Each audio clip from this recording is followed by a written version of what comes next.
नमस्कार, I am Bose की और एक वीडियो में मैं कुणाल बोस आपके साथ हूं। आज की वीडियो में मैं जो आपको बताने वाला हूं एक सच है। सच, ऐसा सच जो सुभाष चंद्र बोस को लेके है। इंडिया में एक बहुत फेमस यूट्यूबर है, उन्होंने नेताजी सुभाष चंद्र बोस को लेके रिसेंटली एक वीडियो बनाया है जहां पे 75 इयर्स में इनका डेथ मिस्ट्री क्लियर नहीं हो सका। उनके जन्मदिन से पहले यानी 23 जनवरी से पहले उन्होंने सुभाष चंद्र बोस की डेथ मिस्ट्री क्लियर कर दिया। एक ही वीडियो में उन्होंने जो कंक्लूजन वहां पे ड्रॉ किया कि प्लेन क्रैश में सुभाष चंद्र बोस की मौत हो गई, ये वो कंफर्म है। ये सच जो है ना, ये बहुत दिलचस्प है। कैसे? एक बार स्वामी विवेकानंद ने उनकी एक शिष्य को कहा था कि देखो, इस महाविश्व में या यूनिवर्स में, ब्रह्मांड में ऐसे बहुत सारे स्टार्स है, प्लैनेट्स है जो तुमको दिखता नहीं है। इसका मतलब क्या है? इसका मतलब तो ये नहीं है वो है नहीं है ना। तुम्हें दिखता नहीं है, इसका मतलब ये नहीं कि वो नहीं है। यही बात है। जो आप दिखाना चाहते हो वही लोग को दिखता है, और जो आप दिखाना नहीं चाहते हो और देखते नहीं हो वो आपको दिखता नहीं है। सुभाष चंद्र बोस के ऊपर जो वीडियो उन्होंने बनाया है वहां पे बहुत सारी ऐसे पॉइंट्स है, आपको वो सुनने के बाद लगेगा कि हाँ, यही सही बात है, यही सही बात है। लेकिन मैं आज वही बात फिर से दोहराऊंगा और उसको झूठा प्रूफ करूंगा और फिर से नया कुछ ऐसा दिखाऊंगा, वो देखने के बाद आप सोचेंगे। मेरे हिंदी के ऊपर ध्यान मत दीजिएगा क्योंकि मैं बंगाली हूं, मेरा एक्सेंट जो है वो थोड़ा खराब होगा क्योंकि मेरा मदर टंग बंगाली है, हिंदी नहीं है। और मेरे वीडियो में जो जो लोग आएंगे उनका भी वैसा ही होगा, सब बंगालीज ही है। लेकिन इस वीडियो में ध्यान रखिए कि मैं क्या कहने वाला हूं।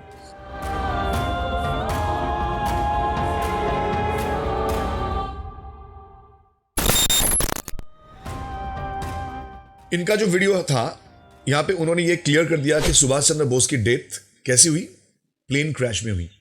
तो पहले पॉइंट पे आते हैं। देखिए, सेकेंड वर्ल्ड वॉर जब खत्म होता है, सुभाष चंद्र बोस जिनका एलाइड पावर था, जापान जर्मनी, पहले जर्मनी देन जापान, जो जापान की हार हो जाती है सेकेंड वर्ल्ड वॉर में अमेरिका के साथ, जो अमेरिका उनके अगेंस्ट में थे, तो सुभाष चंद्र बोस भी आईएन यानी आजाद हिंद फौज को वहां पे डिसकंटिन्यू करते हैं और वो कहां पे चले जाते हैं? मंचूरिया। इसका कोई प्रूफ नहीं है, ये सही बात है, इसका कोई प्रूफ नहीं है। लेकिन ये मैं नहीं कह सकता कि ताइवान में जहां पे उनका देहांत हुआ था प्लेन क्रैश में, ये कहा जा रहा है, क्योंकि यहां पे कोई भी प्रूफ नहीं है प्लेन क्रैश का। मैं आज आपको दिखाता हूं। इस वीडियो में जस्टिस मनोज मुखर्जी कमीशन, जिसके बारे में बाद में बात की गई है, उस कमीशन के बारे में यह कहा गया है कि justice Manoj Kumar Mukherjee commission failure था, एक फेल्यूर था। लेकिन देखिए, एक बात ऐसा है कि Figgis commission, Shahnaz committee, GD Khosla commission, ये सब फेल कर गए। लोगों ने ये कमीशन की रिपोर्ट को फेंक डाला, लेकिन जिनका रिपोर्ट उन्होंने एक्सेप्ट किया वो जस्टिस मुखर्जी, उनका रिपोर्ट ही गवर्नमेंट ने फेंक दिया। अगर फिगिस सही था, अगर शहनाज कमेटी ठीक था, तो फिर क्यों बन गए जीडी खोसला? वो क्यों आ गए? अगर जीडी खोसला ठीक थे तो क्यों मनोज कुमार मुखर्जी आ गए? और यहां पे एक उन्होंने जो इंफॉर्मेशन दिया है कि मनोज मुखर्जी कमीशन बनाया गया था बीजेपी द्वारा, ये पूरा गलत इंफॉर्मेशन है। यहीं से पता चलता है उनको इसके बारे में कुछ भी पता नहीं है। ये कमीशन कोलकाता हाई कोर्ट ने जो जजमेंट दिया था उसके ऊपर बना था। बहुत सारे लोग इनके पीछे थे, लेकिन एक्स एमपी समर गुहा, उनका इनिशिएटिव था ये जो नेताजी फिर से इनके ऊपर इन्वेस्टिगेशन किया जाए। चलिए इस मुद्दे पे एकदम डिटेल में आते हैं। आज ये खुलासा कर देते हैं और फिर से बता देते हैं, हिंदी में बता देते हैं कि नेताजी को लेके जितने सारे बात आप कहते हैं ना, फिर से घुमा फिरा के वही बात पे आ जाते हैं। वही एजेंडा है, वही पॉलिटिकल एजेंडा है कि सुभाष चंद्र बोस की मौत हो गई थी कहां पे? प्लेन क्रैश में। तो प्लेन क्रैश के बाद जिन्होंने उनको देखा था वो थे हबीबुर रहमान। वो वीडियो में भी उन्होंने ये मेंशन किया है। उनकी सही होगी क्योंकि उनके साथ तो और कोई थे नहीं, क्योंकि वो प्लेन छोटा था। जनरल शिडेई, जिनका उन प्लेन क्रैश में देहांत हो गया था। देखिए, जनरल शिडेई इतना बड़ा जनरल थे, लेकिन उसके मौत के बाद उनका बॉडी भी नहीं मिला, उसके ऊपर कोई इन्वेस्टिगेशन भी नहीं चला। इतना बड़ा एक जनरल, उसको लेके कोई बात नहीं करता। क्यों? उनका मौत ही उसमें नहीं हुआ, इसलिए बात नहीं करते हैं। अभी हबीबुर रहमान के बारे में आते हैं। हबीबुर रहमान ने जो बयानें दी थी ना उन दिनों में, स्पेशली शहनाज कमेटी में, तो उनकी जो बयानी थी इसमें बहुत सारी इनकॉन्सिस्टेंसी है। इन्होंने बाद में सुभाष चंद्र बोस के जो एल्डर ब्रदर थे शरद चंद्र बोस को कहा था, जब वो कोलकाता आए थे तो उनकी बेटी जो थी शरद चंद्र बोस की जो बेटी सुभाष चंद्र बोस उनके अंकल थे, उन्होंने कहा था कि अब मेरे पापा के साथ बात हुई थी शरद बोस के साथ। शरद बोस ने पूछा था, बहुत सारे प्रश्न पूछा था, वो प्रश्न मैं यहाँ पे नहीं बता रहा हूँ। बहुत सारे प्रश्न, जब प्लेन क्रैश हुआ था तुम्हारे कोई भी यहाँ पे खरोच नहीं है, ऐसे बहुत सारे। लेकिन एक प्रश्न उन्होंने पूछा था कि हबीब आप झूठ तो नहीं बोल रहे हो, ये क्या बोल रहे हो आप? हबीबुर रहमान ने वहां पे कहा था कि what I am saying my master wanted me to say. ये बोल के हबीबुर रहमान चले गए थे। ये सेम बात, ऐसे ही कुछ बात उन्होंने लक्ष्मी सहगल को भी कहा था। लक्ष्मी सहगल जो आईएनए में लक्ष्मी ब्रिगेड में थे, झांसी रानी ब्रिगेड में थे, सॉरी। तो हबीबुर रहमान पहले भी क्या कह चुके हैं इस बारे में आपको बताते हैं। आपने कहा है कि ये नोज डाइव था प्लेन का। अगर नोज डाइव रहता, ये हबीबुर रहमान ने कहा है ये नोज डाइव था। एक प्लेन अगर नोज डाइव करता है तो कैसे इंसान जिंदा रह सकता है? सब मर गए, हबीबुर रहमान बच गए, कैसे? पहले ये सुनिए क्या कहते हैं केशव भट्टाचार्य, जो एमिनेंट लॉयर है और उन दिनों में जो डेपोनेंट थे मुखर्जी कमीशन के, उनके लॉयर थे। क्या कहना उनका, सुनिए। Habibur Rahman, the most trusted lieutenant, that is Colonel Habibur Rahman of Netaji Subhash Chandra Bose. In the Shahnawaz Committee, which was formed in the year of 1956, 5th April 1956, Shahnawaz Committee. Before the Shahnawaz Committee, Habibur gave his testimony. What Habibur Rahman said, in a very nutshell I am saying, the plane was at 1000 feet height, 5 to 6 minutes in the air, gaining more height. Heard a deafening noise like cannon shell fired from enemy plane on them. Plane made a nosedive. The plane crashed. Fire took place, but nobody died except Netaji Subhash Chandra Bose and Shidei. Even Habibur Rahman was not injured. Only in his left hand there is a just mark of injury. But it is totally false in view of the fact. Even the commission, Justice Mukherjee Commission of Inquiry has come to the conclusion that this statement cannot be relied upon at all. Where there is a nosedive, the plane will be crashed and everybody will be killed. Justice Manoj Mukherjee का जो report था उसको लेके plane crash वालों का बहुत problem है, क्योंकि जैसे जस्टिस मुखर्जी ने जरा सर ये बोल दिया कि हबीबुर रहमान का जो statement, it is impossible to believe. Habibur Rahman बोल रहे हैं 12,000 ऊपर, मतलब 12,000 फीट ऊपर से एक प्लेन नोज डाइव किया और वहां से 2 आदमी बच के निकलता है। दिस इज मतलब इम्पॉसिबल। तो ऐसा कोई स्टेटमेंट हबीबुर रहमान का था ही नहीं, ये लोग बोल रहे हैं। लेकिन पता नहीं क्यों मेरे पास तो INA 273 बोल के एक फाइल है जो उस टाइम के मतलब नेशनल आर्काइव में अभी भी रखा हुआ है।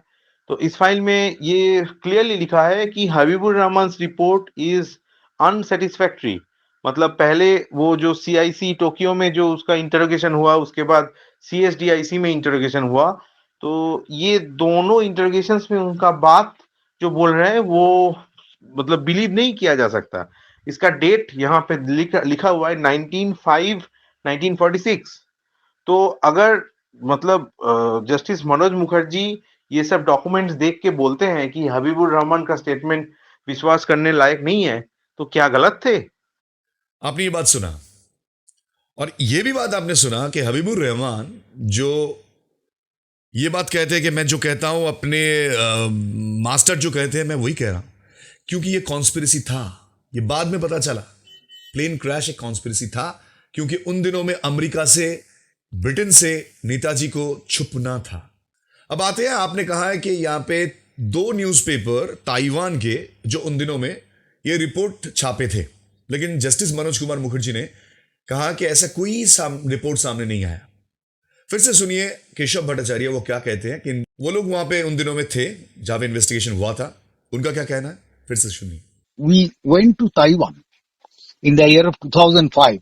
Myself was also present with the commission. Taiwan, we went to different places, including the Taipei airport. Formerly it was known as Matsuwana Airport.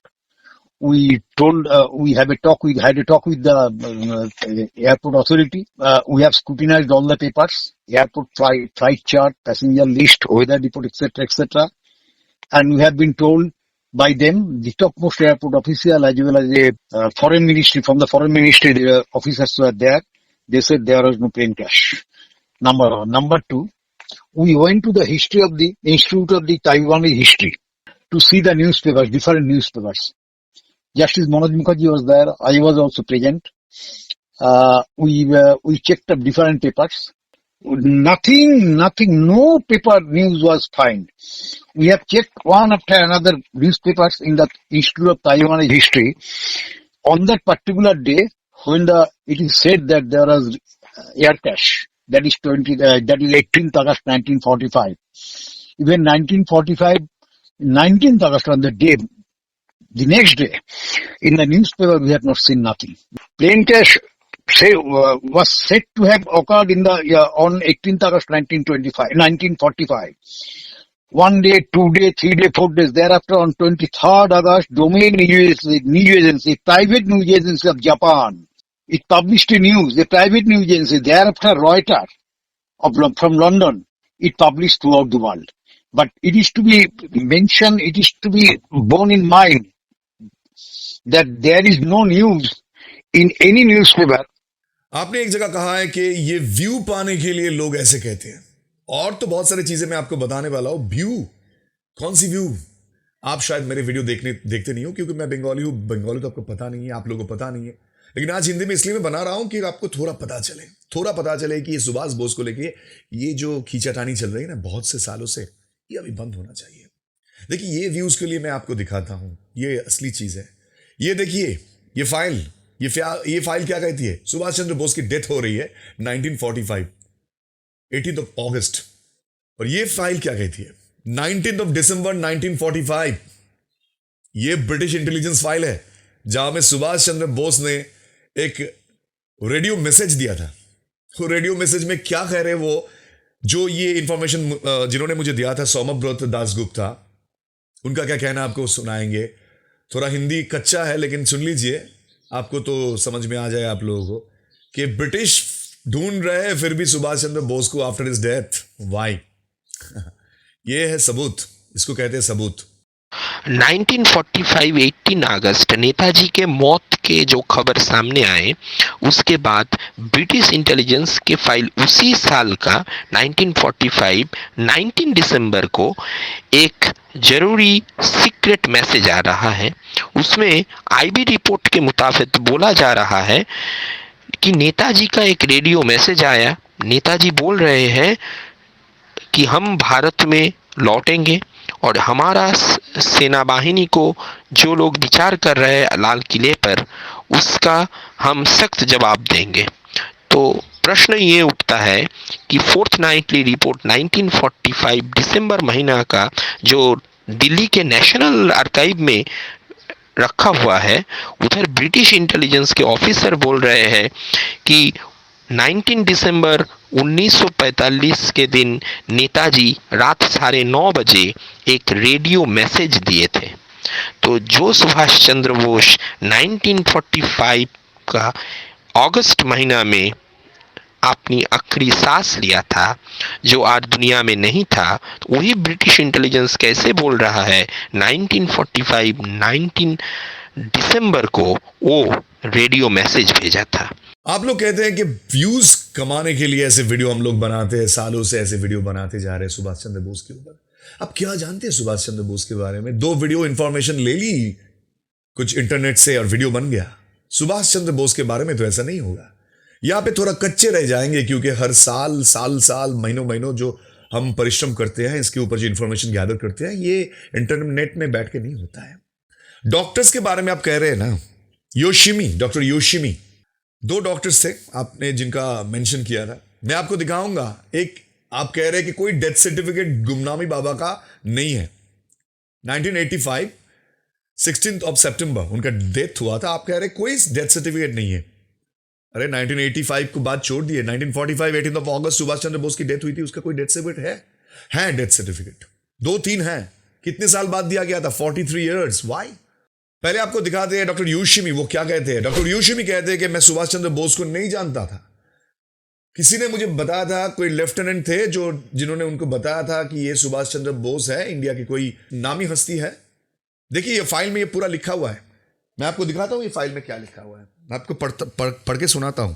One of the Japanese staff officer with the rank of lieutenant colonel whose name I cannot properly recall but believe was Ishii something informed me that one of the Indians pointing him out was Chandra Bose and that I was not spare myself and must give him the very best of treatment. यानी इससे पता चलता है कि doctor यूशिमी उनको पता नहीं था इसके बारे में, वो सुभाष चंद्र बोस को जानते ही नहीं थे। In the Khosla Commission, so many witnesses gave their testimony. Nobody has said, I am repeating this, nobody has said that any one of them has seen the dead body of Netaji Subhash Chandra Bose. Nobody. Even the face. They have not seen the face of any person like Netaji Subhash Chandra Bose. Who is Netaji Subhash Chandra Bose? The dead body, the so-called dead body, that is dead body of Ichiro Okura, dead body was covered up. The person who died in heart attack, that is Ichiro Okura. We went to crematorium. I was there. Justice Manoj Mukherjee was there. We have checked up the death certificates of July 1945, August 1945, September 1945 in the crematorium. All the death certificates we have checked up and there is no mention of Netaji Subhash Chandra Bose. Gave one so-called certificate after 43 years after the death, so-called death. Plane crash के favour में पहला report, इसको report नहीं बोला जाता, ये एक किताब था। हरिन शाह बोल के एक जर्नलिस्ट 1946 में जाते हैं उस साइट पे ताइहोकू में, और वो अपने इस किताब में कुछ तस्वीर देते हैं जो उस एरोड्रोम का था, और सान पीसा बोल के एक नर्स का भी तस्वीर वो अपने किताब में डालते हैं। वो ये भी दिखाते हैं कि कौन सा वो बंदा था जो क्रीमेशन किया था, एक हाथ में सिगरेट लेके उसका एक तस्वीर भी है। लेकिन वो तो उस टाइम पे ये जो क्रीमेटोरियम था वो तो काम कर रहा था ना हरिन शाह का रिपोर्ट के हिसाब से, तो हम मान लेते हैं कि हरिन शाह सही था। तो अगर वो क्रीमेटोरियम काम कर रहा था तो उस किताब में वो डेथ सर्टिफिकेट या फिर क्रीमेशन का सर्टिफिकेट या फिर कोई डॉक्यूमेंट वो क्यों शो नहीं करते हैं जहां पे ये दिखा जाएगा कि सुभाष चंद्र बोस ही थे जिसका क्रीमेशन हुआ था। आप वीडियो के अंत में एकदम कह रहे थे कि नेताजी की फैमिली मेंबर्स के बारे में आपने उनको दिखाया, तीन व्यक्ति को दिखाया, एक डॉटर उनकी और उनके दो पोते को दिखाया। तो मैं सुरेश बोस के बारे में जब बात करते हो, सुरेश बोस जिसने डिसेंट्री रिपोर्ट दिया था शाहनाज कमेटी में, वो क्या नेताजी की फैमिली से नहीं थे? वो सुभाष चंद्र बोस के ब्रदर थे। ये तो बहुत बात की बात है ना, ये लोग वो खुद अपने भाई की मौत को बारे में सही नहीं थे, क्योंकि वो जानते थे सच में क्या हो रहा है, नेहरू क्या करना चाहते थे। बाद में उनकी बेटी ललिता बोस जब फैजाबाद गई तो उन्होंने ही सामने लाया ये सारी चीज। वो इलाहाबाद हाईकोर्ट में चले गए, उसकी पिटिशन के ऊपर बेस करके ही इलाहाबाद हाईकोर्ट ने जो राय दी थी ना, वहां पे गुमनामी बाबा के पूरे जो सामान थी वो आज भी अयोध्या में है। वो अलग बात है कि वो राम मंदिर ट्रस्ट के हाथ में चला गया, लेकिन अगर आप वहां पे जाओगे, थोड़ा जानकारी लोगे, तो राम कथा संग्रहालय में अभी भी सारी चीज इलाहाबाद हाईकोर्ट की जो आदेश थी उस हिसाब से रखा हुआ है। अरे साधु के सामान को क्यों रखा गया था वहां पे, बताओ। एक वाकया आपको बताता हूं मैं। जब मुखर्जी कमीशन बना था तो मुखर्जी कमीशन बनने के बाद ये कमीशन कई मुल्कों की यात्रा कराया, देश में कई स्थानों पर गया, और मुझको लग रहा था कि मैं इतने दिनों से प्रयासरत था एक कमीशन बनने के लिए कि जैसे ही कमीशन बनेगा वो सीधे अयोध्या आएगा। तब मैंने इनसे फ़ोन किया, फिर इनसे बात किया मैंने मुखर्जी साहब से। बड़ी मुश्किल से तो इनसे बात हो पाई, और बात होकर मैंने काम कहा, सर पूरे ब्रह्मांड में अगर नेताजी से संबंधित कुछ डॉक्यूमेंट्स आपको मिलेंगे तो केवल फैजाबाद की ट्रेजरी मिलेंगे। अच्छा। बाकी आप पूरी दुनिया घुमाइए, आपको कहीं कुछ नहीं मिलेगा। इसलिए एक बार अपने अभियान में आप अयोध्या को भी शामिल कीजिए, फैजाबाद को भी शामिल कीजिए। तो उन्होंने अपने सिस्टम स्टार पे पांजा थे, उनको भेजा फैजाबाद आया, मुझसे मिले, मैं उनको लेके गया। ट्रेजरी में यहाँ पर, जहाँ की उनकी भतीजी ललिता बोस के आदेश पे सारा सामान रखा हुआ था, इलाहाबाद हाई कोर्ट के आदेश पर। तो उन सामानों को देखा उन्होंने पांजा साहब ने, और उनको देखते ही मतलब फिर उनके मुंह से आवाज़ नहीं निकली कुछ। वो सीधे उन्होंने रात में बात किया मुखर्जी साहब से कि साहब यहाँ तो भरा पड़ा है, मतलब इतनी चीज़ें हैं कि मैं आपसे क्या बताऊँ। फिर मुखर्जी साहब ने कैंप किया फैजाबाद आके, यहाँ पर 14 दिन यहाँ रहे। वो सारे लोगों को इंटरव्यूज़ दिए उन्होंने, सामानों को चेक किया, और करीब 900 सामान निकाल के यहाँ से अपने साथ वो जांच के लिए वो ले गए। वो आप कह रहे डीएनए रिपोर्ट, डीएनए टेस्ट क्यों नहीं हुआ? अरे किस बात की डीएनए टेस्ट? प्लेन क्रैश तो नहीं हुआ तो डीएनए टेस्ट कैसे होगा? वो डीएनए टेस्ट जो जिनके बारे में आप करवाना चाहते थे ना, वो तो अटल बिहारी वाजपेयी बाद में गए थे, नहीं किया, करवाया। क्यों नहीं करवाया? वो आप प्रिस्ट के बारे में कह रहे कि प्रिस्ट कह रहे कि डीएनए टेस्ट कर लो। किस बात की डीएनए टेस्ट? अगर प्लेन क्रैश थ्योरी प्रूव हो जाए फिर तो डीएनए टेस्ट। तो ये आप जिस प्लेन क्रैश ही नहीं हुआ, जिसका कोई प्रूफ नहीं है, आप कह रहे हो कि डीएनए टेस्ट कर लो, क्यों नहीं करवाया? आपने एक जगह कही है कि सुभाष चंद्र बोस के साथ नेहरू की इतनी अच्छी संबंध थी कि सुभाष चंद्र बोस ने वो ब्रिगेड, नेहरू ब्रिगेड वहां पे नाम दिया था। ये गलत इंफॉर्मेशन है। नेहरू ब्रिगेड नाम सुभाष चंद्र बोस ने नहीं दिया था। आपको पता है या नहीं, मुझे पता नहीं, कि आजादीन फौज जो पहले से ही बना था, रासबिहारी बोस जी ने ये बनाया था, कैप्टन मोहन सिंह इसके नेतृत्व में थे, तभी ये सब ब्रिगेड बन गया था। सुभाष चंद्र बोस जब वहां पे गए तो झांसी रानी ब्रिगेड बना, सुभाष ब्रिगेड बना। तो ये पहले से जो ब्रिगेड्स थे उनका नाम उन्होंने चेंज नहीं किया था। हाँ, वहां पे ही वो आप बैठ के 1943 में वो फादर ऑफ द नेशन कहते महात्मा गांधी को, ये सही बात है, लेकिन वो इंफॉर्मेशन झूठा है, गलत है। आपको थोड़ा करेक्शन करना चाहिए। इतने सारे छोटे छोटे चीज आप जहां पे लेके आए ना, ये इंफॉर्मेशन यूट्यूब में नहीं मिलता है। आप नेताजी के एसोसिएट्स के बारे में बात कर रहे थे। कुछ एसोसिएट्स ऐसे हैं जिन्होंने ये सारी अफवाहें फैलाई थी। कौन से एसोसिएट्स के बारे में आप बात कर रहे हैं? कौन से एसोसिएट्स? पवित्र मोहन रॉय की बात आप कर रहे थे, लीला रॉय के बारे में आप जानते थे, फ्रीडम फाइटर लीला रॉय, उनके बारे में आप जानते हैं। समर गुहा को आप पहचानते हैं, सुनील दास को आप जानते हैं। पवित्र मोहन रॉय, लीला रॉय, सुनील दास, संतोष भट्टाचार्य, ये तो बहुत सारे नाम हैं, बहुत सारे नाम हैं। आपका कहना है कि ये लोग ओथ लिए थे, तो तब क्यों नहीं बताया, अब क्यों बता रहे हैं? अब नहीं बता रहे हैं। ये जब मुखर्जी कमीशन ने उनको समन भेजा था, तब वो फोर्सफुली उन्होंने बताया था। भगवान जी की जो ओथ उन्होंने ली थी कि ये बात बाहर में जाके नहीं कहना। किन किन लोगों के बारे में आप बता रहे हैं? ये लोग फ्रीडम फाइटर्स थे। कौन थे आपको पता है? पहले तो ये जानिए, ये पहले से नेताजी को जानते थे। ये कोई आम लोग नहीं थे कि बाहर में आके ये कुछ प्रोपेगेंडा फैलाना चाहते थे, कोई मार्केटिंग करना चाहते। तो बाद में ये नहीं बोले। लीला राय तो कब के मर गए। समर गुहा, ये सारे, पवित्र मोहन रॉय कभी भी नहीं बोले। अब देखिए, त्रैलोक्य महाराज का लेटर मिलता है भगवान जी के पास से, तो ये थे कौन त्रैलोक्य महाराज? अनुशीलन समिति का बहुत बड़े लीडर थे त्रैलोक्य महाराज। रासबिहारी बोस के टाइम से वो एक्टिव थे यहाँ मतलब बंगाल में। और ये मतलब ईस्ट बंगाल में ईस्ट पाकिस्तान बोला जाता था उस टाइम पे। तो वो मतलब वहाँ का जो सोशलिस्ट पार्टी था उसका फाउंडर भी थे। पॉलिटिकली ये इन लोगों का जो सोच था ये सुभाष चंद्र बोस से अलाइन था और वो सोशलिस्ट सोच था। तो इन सब बातों को हटा के अगर कोई देखे तो उसको यही लगेगा कि ये कोई दूसरे बाबा थ्योरी से मिलता है और ये एक मॉकअप स्टोरी है। तो पहले ये जो प्लेन क्रैश वाले हैं, इन लोगों को ये सोचे कि ये एशेस का जो आर्न रखा है रिंको जी टेम्पल पे, तो ये आया कहाँ से है।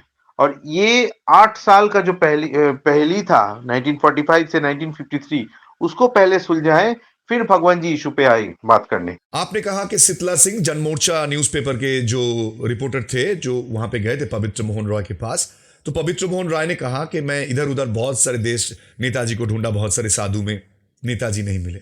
पवित्र मोहन रॉय क्या कहा वहां पे मुझे पता नहीं है, लेकिन ये पवित्र मोहन रॉय जो नेताजी सुभाष चंद्र बोस को जानते थे पहले से, ये फैजाबाद क्यों जाते थे? ये बार बार उत्तर प्रदेश क्यों जाते थे? ये गुमनामी साधु के पास क्यों जाते थे? आपको पता है इसके बारे में? आपको नहीं पता है? आपको पता है कि ये पवित्र मोहन रॉय के ऊपर नाजी जर्मनी का जो वॉर क्रिमिनल एक्ट था वो लागू था? आपको पता नहीं है। देखिए, मैं आज आपको सुनाता हूं पवित्र मोहन रॉय की बेटे रणेंद्र मोहन रॉय, उनका क्या कहना है आपके पापा के, उनके खुद के पापा के बारे में। अभी तो ये प्रमाण है ना, आप तो नहीं कहेंगे कि ये गुमनामी साधु। चलिए सुनिए। Dr. Pavitra Mohan Rai was elected member of West Bengal Legislative Assembly for the period 1957 to 1962. He was the member of Praja Socialist Party. During 1961-62, Shaulmari matter was spread in newspaper and others. As per advice of Leela Roy and other members of Praja Socialist Party, Dr. Roy visited Shaulmari Ashram. He stayed there 3-4 days, met secretary of the ashram and also the sadhu. After discussing with him, Dr. Roy was convinced that he was not Netaji. Dr. Roy reported this to Leela Rai and others. Dr. Roy was sure that Sadhu was planted and he was staying there with the support of the then ruling party. During this period, in 1962, this time, Dr. Rai came to know from Professor Atul Sen that likely Netaji is living in Noimi Saranya, that is the place Nimsar in UP. Again, after discussing with Leela Rai, Dr. Rai visited Nimsar, where in an old temple known as Shivalaya, Bhagwanji was staying. Dr. Rai stayed there for about, I think, around 3 months and finally met Bhagwanji. After coming back Calcutta, Dr. Rai told Leela Rai and very few others of Jayashree organization like Sunil Das and others, and also Param Shraddheya Suresh Chandra Bose about Bhagwanji and confirmed that he was Netaji. Dr. Rai did not disclose it to others publicly or in front of any agency. Whoever met him, questioned him. The reason was that Dr. Rai was cautioned by Bhagwanji at the beginning, and the instruction was, lips are sealed. Bhagwanji knew that Pavitra's name is still in Nazi war criminal list and he will be harassed by many agencies. The then ruling party also fully aware of this.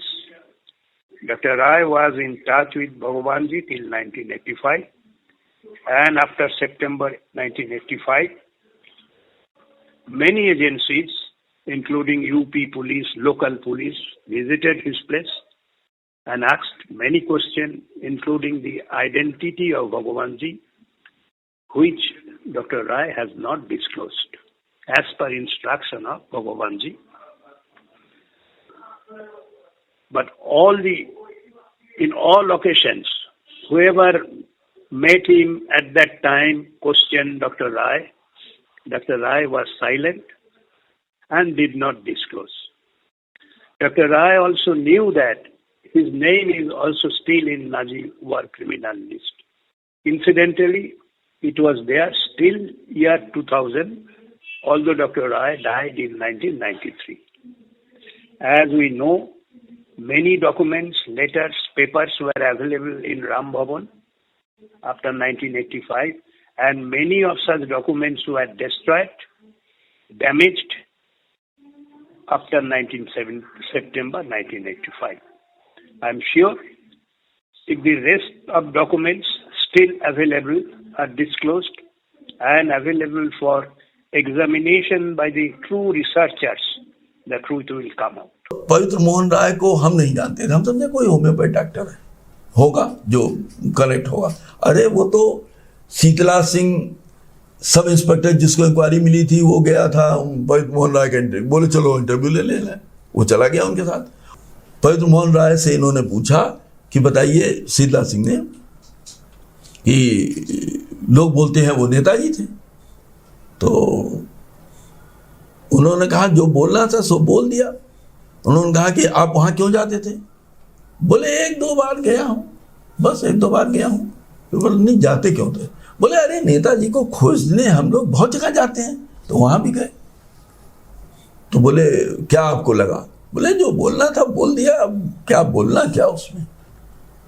ये आके छाप दिए यहाँ अपने अखबार में कि उन्होंने तो बता दिया कि नहीं वो नेताजी नहीं थे। तो मैंने इसका जवाब दिया। अब देखिए ये बड़ा गूढ़ विषय है। मैंने जवाब दिया कि अरे भाई मैं, अच्छा वो है कौन, ये भी उन्होंने छापा कि ये INA के कोई गुप्तचर अधिकारी रहे हैं यो। तो मैंने कहा अरे भगवान, मैं तो इनको डॉक्टर समझ रहा था। ये पवित्र मोहन राय वो है सीरियस उनकी सीक्रेट सर्विस का अधिकारी, और वो इस बाबा से क्यों इतना कनेक्ट कर रहा है? हमें तो नहीं मालूम, हम तो समझे थे कोई वो है। दूसरी बात, वो इतना बड़ा अधिकारी है, उसने दुनिया को आज तक नहीं बताया, मरने तैयार हो गया वो एक छोटे से पत्रकार को जाके बता देगा कि वो नेताजी सुभाष चंद्र बोस है। ये मानने वाली बात। और फिर उसके एक नहीं कम से कम हजारों टेलीग्राम लेटर, ये झूठ बोल रहा था इनसे ना, इनको बका रहा था। वो इतना बड़ा सेनानी और वो इनको बता देगा कि वो नेताजी सुभाष चंद्र बोस है, जबकि उसने कसम खा रखी है। और उनके इतने लेटर है, उन्होंने अपने बीवी बच्चों तक को तो शुरू में बताया नहीं था। इसी लेटर में है, सारे लेटर, ये सब जितनी स्टोरी मैं बोल रहा हूँ सब इसके अंदर लेटरों में है। मैं कोई चीज अपने मन से नहीं बोल रहा हूँ, ये भी आपको बता दूं। आपने कहा कि मुक्ति वाहिनी में सुभाष चंद्र बोस थे, उन्होंने उनको इंस्पायर किया, बांग्लादेश को उन्हें इंडिपेंडेंट दिया, यानी ये गुमनामी बाबा ने। अब मुजीबर रहमान की एक स्टेटमेंट है, वो ढूंढ निकालिए। वो मुजीबर रहमान ने इलेक्शन जीतने के बाद वो स्टेटमेंट दिया था, आप वो ढूंढ निकालिए और मुजीब ने क्या कहा था वो पढ़िए। और ये पवित्र मोहन रॉय के बेटे ने ये क्लेम किया था कि वो मानिक शॉ के साथ मिलते थे। पवित्र मोहन रॉय जो इंफॉर्मेशन गुमनामी बाबा यानी भगवान जी से मिलते थे वो मानिक शॉ को देते थे, यानी 1969 तक उनसे मिले थे, क्योंकि भगवान जी ने आदेश दिया था उनसे मिलने के लिए। आप एक बात कहिए ना, चलिए एक बात आप आंसर दीजिए। सर्किट हाउस जहाँ पे वो उनके एकदम ऑपोजिट में थे, एंड में इतने सारे लोगों के सामने थे, आप कहते वो गुमनामी के अंधकार में थे, अपने मुंह छुपा लिया था। अब इसके बारे में कुछ नहीं जानते हैं, आप थोड़ा बहुत इंफॉर्मेशन रखते हैं। ऐसा आदमी बहादुर होकर के, और क्यों वो अंडरग्राउंड थे? हमसे भी हर आदमी यही पूछता है। वो छुप करके नहीं रहते थे, उनका मन था ऐसे रहने का। यही कारण था उनका ये कमांड कि हम अयोध्या के 13 लोग उनसे मिलने वाले थे उस समय। एक कारपेंटर था जो हमेशा जाता था, एक अखबार वाला था वो जाता था, एक डॉक्टर थे मिश्रा वो जाते थे दवाई के नाते। ऐसे करके जो लोग डेली यूज के लोग थे उनसे कनेक्ट हो गए थे तो जाते थे, अदरवाइज नोबडी अलाउड। वो कभी किसी को न बात करते थे, न बुलाते थे, न करते थे। आप काहे को नहीं बाहर आ जाते हैं ये पर्दा हटा करके? आपकी तो देश को जरूरत है, इंडिया जैसे देश को जरूरत है आपकी। कोई बहाने से मैं पाया इतना तो कह दिया उनको, तो वो फिर बड़ा हताश होकर के बोले, एक समय था जब आइडियलिज्म के लिए हमने अपने ही आदमी को गोली मार दिया। आज किसके ऊपर रूल करेगा? समाज में आइडियलिज्म कहाँ है? हमने कहा आप आ जाइए, तो आपको तो हमें लगता है देश को लोग कहेंगे कि आप ही रूल करो देश को। तब उस पर वो कह रहे थे काहे का, मतलब इनके लिए बड़ा छोटा सा ऐसा है, उनको अनख लगा इस बात से कि हम आकर के और वर्ल्डली अफेयर में आ जाएं, यहाँ के प्राइम मिनिस्टर बन जाएं, समथिंग जो कुछ भी। ऐसा उनके लिए बहुत छोटा काम था, और इसीलिए वो अपने आप को अपने ढंग से ही रहते थे। और यही कारण था कि 13 लोग मिलने वालों में से उनके मरने के बाद भी किसी ने उनका ये पर्दा हटा करके देखा नहीं था। उन्होंने कहा नहीं, जब भगवान जी अपने टाइम पर नहीं चाहते थे किसी से दिखाना चेहरा, तो अब मत देखिए। अब डीएनए टेस्ट के बारे में बता रहे हैं ना, चलिए आज ये क्लियर करते हैं। आप ये मुझे प्रश्न का उत्तर दीजिए, जो डीएनए टेस्ट मुखर्जी कमीशन में किया गया था उसका रिपोर्ट नेगेटिव आया था, ये ट्रू है, लेकिन बाद में जब इलेक्ट्रोफेरोग्राम रिपोर्ट क्यों नहीं है उस डीएनए टेस्ट का, उसका आरटीआई में क्या कहा गवर्नमेंट में आपको पता है? 2022 में गवर्नमेंट ने ये क्लियर कर दिया आरटीआई के रिप्लाई में, अगर आपको लगता है ये सही नहीं है, ये प्रूफ नहीं है, गवर्नमेंट ने कहा है कि ये रिपोर्ट बाहर नहीं ला सकते क्योंकि देश की इंटीग्रिटी एंड सोवरेनिटी में प्रॉब्लम हो सकता है। अरे कौन था वो बंदा, कौन था वो गुमनामी साधु जिनका इंटीग्रिटी सोवरेनिटी में प्रॉब्लम होगा, उनका डीएनए टेस्ट अगर बाहर आए तो? इस प्रश्न का उत्तर आपके पास नहीं है। अगर वो गुमनामी साधु कोई आम साधु होता तो इसके बारे में तो हम बात ही नहीं करते। हम अयोध्या गए, हम राम भवन गए, हम फैजाबाद गए, देखे सारी चीज, ये सारी चीज वहां पे प्रूफ है। आप जिनके बोलते हैं कि नेताजी एसोसिएट्स, कौन है एसोसिएट्स? इनके बारे में आप नहीं जानते। आप कहते हैं कि उनका डॉक्टर्स सही कह रहे हैं, कौन डॉक्टर्स? जो डॉक्टर्स डेथ सर्टिफिकेट बाद में देते हैं, उनको पता ही नहीं कौन सुभाष चंद्र बोस। हबीबुर रहमान, जिन्होंने बहुत सारी ऐसी भी बयानें दी है, ये भी कहा है कि मेरा मास्टर जो कहेंगे वही मैं कहूंगा। ये हबीबुर रहमान को आप काउंटर कर रहे हैं। नेताजी चाइना में थे, इसको लेके भी आपने थोड़ा बहुत क्रिटिसाइज किया। शरद बोस ने ये दावी किया था, शरद बोस ने ये दावा किया, शरद बोस उनके खुद के एल्डर ब्रदर। जिन जिन लोगों की बात वहां पे की नेताजी फैमिली के, आपने दिखा अनीता पाफ का, आपने दिखाया सुगातो बोस, आपने दिखाया चंद्र कुमार बोस। ये एक ही थ्योरी में बिलीव करते हैं, वो कभी कोई छोड़ देखते नहीं है। लेकिन यही चंद्र कुमार बोस कुछ साल पहले यहां पे इस रैली में गए थे, हम थे इस रैली में। नेताजी की प्लेन क्रैश में नहीं हुआ था। अगर आज वो बदल जाते हैं तो वो सही हो जाता है, क्योंकि उनके सोचने के हिसाब के ऊपर निर्भर करेगा कि नेताजी का देहांत कब हुआ था। आप यही प्रूफ करना चाहते हैं क्या? इनका परिवार कई टुकड़ों में बटा हुआ है और हर परिवार के इतने टुकड़े हैं, सबने यहाँ पे केंद्र सरकारों से शुरू से आज तक लाभ ही लाभ लिया है। तो किस मुंह से कह सकते हैं कि साहब नेताजी की प्लेन क्रैश में डेथ हो गई है या गुमनामी बाबा नेताजी नहीं थे? क्यों नहीं आते फैजाबाद, आके देखें और परखें हकीकत को। क्या था, कितनी दूर है कलकत्ता से या उनके परिवार के लोग जो रहते हैं उनसे फैजाबाद आना? वहाँ से यहाँ पर जो सामान रखा है कोर्ट का आदेश, आके देखें उनको सामानों को, जो सामान ट्रेजरी में रख। कभी कोशिश तो करें इस बात की। वो लोग बैठे बैठे खाली कह देना कि नहीं साहब नेताजी की प्लेन क्रैश में डेथ हो गई है, इसका क्या मतलब है? अच्छा चलिए पकड़ लेते हैं, अब पकड़ लेते हैं कि आप बोल रहे कि हबीबुर रहमान तो नेताजी के सहयोगी थे, उनकी बात मानना चाहिए। ये लोग जो पहले से नेताजी को जानते थे, जिनके बारे में मैं बात कहा, पवित्र मोहन रॉय, लीला रॉय, ये लोग भी तो पहले से जानते थे, तो इनकी बात क्यों नहीं मानेंगे? ये कोई आम इंसान थे क्या?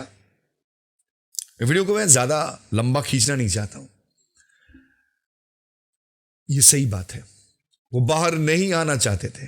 ये देश की हालात देखने के बाद, ये देश का नया देश देखने के बाद वो बाहर नहीं आना चाहते थे।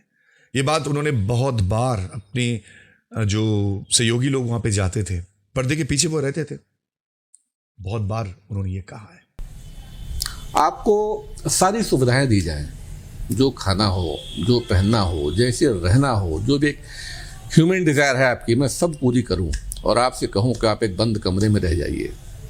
आप कितने दिन रह सकते हैं? 2 दिन, 4 दिन, 6 दिन?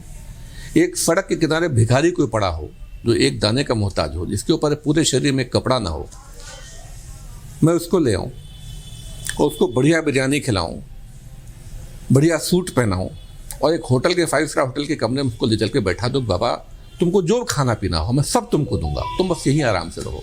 कितने दिन रहेगा वो? 2 दिन, 4 दिन, 6 दिन, 10 दिन? आप बुद्धिजीवी वर्ग हैं, आप हो सकता है 15 दिन रह जाएं। उसके बाद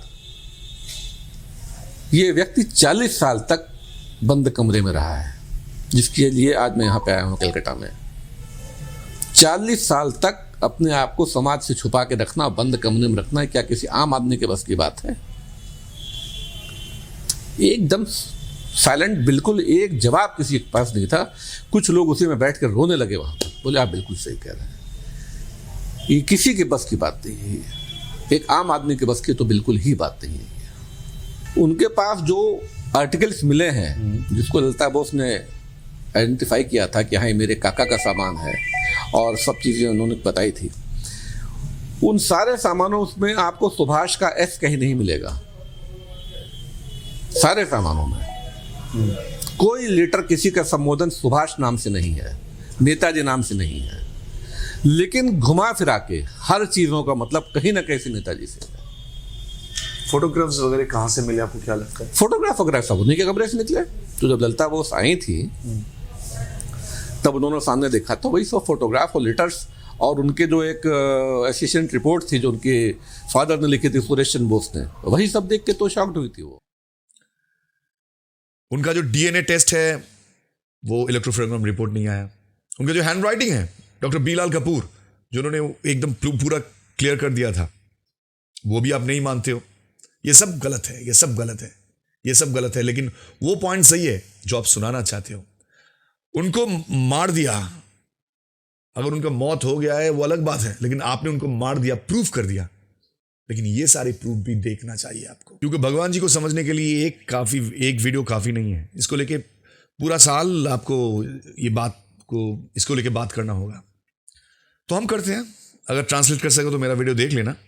और जहां पे मैं ये दावा करता हूं कि यस, सुभाष चंद्र बोस वो गुमनामी बाबाई थे, गुमनामी बाबाई सुभाष चंद्र बोस थे। कितना प्रूफ चाहिए आपको? प्रूफ है। गवर्नमेंट इनको सामने लाना नहीं चाहता है। और ये प्लेन क्रैश की जो थ्योरी है ना, ये बहुत पुराना वाला कांग्रेस थ्योरी है। इसके प्रोपेगेंडा आज भी बना रहे लोग। खैर, आपके खिलाफ मैं नहीं हूं, कुछ प्रमाण मैं देना चाहता था। आज जब मैं ये वीडियो बना रहा हूं, अब 23 जनवरी है, नेताजी सुभाष चंद्र बोस की जन्मदिन है। तो व्यूज पाने के लिए तो आप भी काम करते हो, सब काम करते हैं, लेकिन झूठ नहीं फैलाते हैं, सही बात फैलाते हैं। आज जो मैंने दिखाया, आगे भी दिखाएंगे, लेकिन बाद में दिखाएंगे। अगर आपको ये वीडियो अच्छा लगा हो तो आप कमेंट में लिखिए कि हाँ, हम लोग देखना चाहते हैं। हिंदी में तो हिंदी में ही करेंगे। प्लीज़ कर दीजिए ना सब्सक्राइब, अच्छा लगेगा, क्योंकि ये मेरा काम है, मैं ही करता हूँ।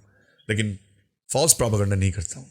जो दिखाता हूँ वो सच में नेताजी के पक्ष में दिखाता हूँ। चलिए आज ये वीडियो ख़त्म करते हैं। अच्छा लगे और लगे ये शेयर करना चाहिए तो हर किसी के साथ शेयर करो प्लीज़। टाटा बाय, जय हिंद। कि अगर भगवान जी ने कभी सोचा होगा कि मेरा राज दुनिया के सामने आए, हो सकता है ये सोचा हो भाई कोई कुणाल साहब के माध्यम से आए या किसी के माध्यम से आए तो ये चीज़ दुनिया के सामने आएगी, वरना हम आप लाख सर पटकते रह जाएंगे, ये चीज़ गुमनामी के अंधेरे में ही रह जाएगी।